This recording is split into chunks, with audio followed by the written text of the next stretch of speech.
నొప్పించాల్సిన అవసరం లేదు. ఇది ఒక భ్రమ. ఏంటా భ్రమ అంటే, వద్దు అని చెప్తే అవతలోడు నొచ్చుకుంటాడండి. ఏం నొచ్చుకోడు. ఆడు నొచ్చుకుంటాడో లేదో తెలియదు, కానీ నువ్వు నొచ్చుకుంటున్నావు ముందు. అది నీ సమస్య. ఆనెస్టీ అంటే ఉన్నది ఉన్నట్లుగా నిజాయితీగా ప్రజల ముందు నిన్ను నువ్వు కనబరుచుకోవటం తప్పు కాదు, అది మంచిది. ప్రజలు అప్రిషియేట్ చేస్తారు.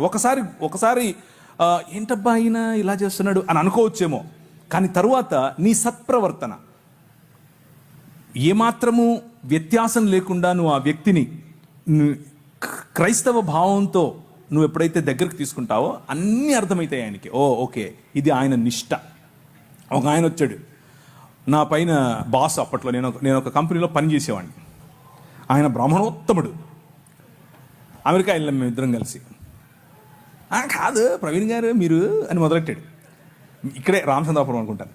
ప్రవీణ్ గారు మీరు ఏంటండి మీరు అని 1-2 సార్లు నన్ను కొంచెం గెలికాడు.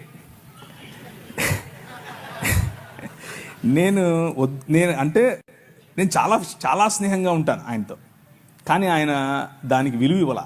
దానికి చేయండి, ఏం కాదు చేయండి అన్నట్లు నా వెంట పడ్డాడు. సరే కూర్చో అని చెప్పి ఒకరోజు, అసలు నువ్వు ఎలాగండి బ్రాహ్మణోత్తడివి అని అడిగాను. ఎందుకు అన్నాడు. నువ్వు అసలు సముద్రాలు దాటకూడదు కదా, 7 దాటి వచ్చావు, ఇప్పుడు ఎట్లయితావు నువ్వు అని అడిగా. ఆ భావజాలం గురించి మాట్లాడుతున్నా.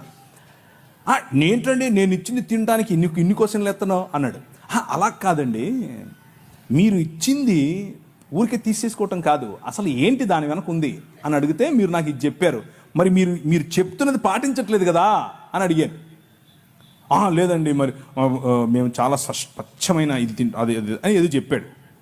ఏం తింటారో ఏం కలుపుతారో చెప్పారు. సరేనండి నేను కూడా తింటానులేండి, ఓ పని చేద్దాం, రేపు మా ఇంట్లో బీఫ్ బిర్యానీ వండుతున్నాను వచ్చేయండి అన్నాను.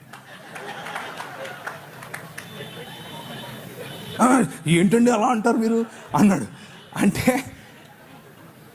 భోజనం అండి బాబు, మేము తినే భోజనం భలే ఉంటుంది, ముక్క తగిలితే సూపరు అన్నాను.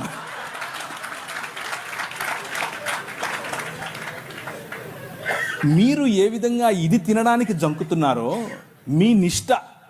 మీ నిష్టలో ఇది తినకూడదు అన్నది మీ భావన, తినరు. అలాగే మా నిష్టలో అది తినకూడదు అన్నది భావన. దాన్ని అర్థం చేసుకోండి. అంతేగాని పద్దానికి వచ్చి మీరు ఇలా క్వశ్చన్ చేస్తే నేను కూడా క్వశ్చన్ చేయాల్సి వస్తుందని చెప్పాను. బీఫ్ బిర్యానీ సూపర్ ఉంటుంది, దోశ వేసి పెడతా అన్నాను. బీఫ్ వండి దోశ బీఫ్ ఏంటండి ఆ కాంబినేషన్ ఏంటండి నేను అన్నాను. భలే ఉంటుందండి బాబు. ఆయనకి తెలియదు, అర్థం కావట్లేదు ఆయనకి, సంగతి ఏంటి అంటున్నాడు.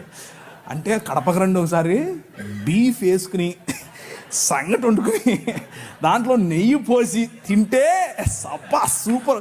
ఆయన తట్టుకోలేక చెవులు మూసుకెళ్ళిపోయాడు. టచ్లోనే ఉన్నాడు, ఇంకా ఫ్రెండే, కానీ అర్థం చేసుకున్నాడు. ఆయన నన్ను పెస్టర్ చేయటం. సో ఫ్రెండ్షిప్ మంచిది, ప్రజలను కోల్పోవద్దు, కానీ నీ విశ్వాసం అంతకంటే ముఖ్యం. నువ్వు రోడ్డు మీద నిలబడి సువార్త చెప్పటం ఎంత ముఖ్యమో, నీ ఫ్రెండ్ దగ్గర నిలబడుకొని నేను క్రీస్తును మాత్రమే అనుసరిస్తాను అని చెప్పటం అంతే ముఖ్యం. నువ్వు ఆడిచ్చిందల్లా తీసుకొని తింటే నువ్వు అది చెప్పటం లేదని అర్థం, నీ సాక్ష్యం లేదని అర్థం. సో ఒకరిని గెలవటం కోసం అబద్ధం చెప్పక్కర్లేదు, సత్యం చెబుతూనే గెలవచ్చు. ఆ ప్రయత్నం చేయండి.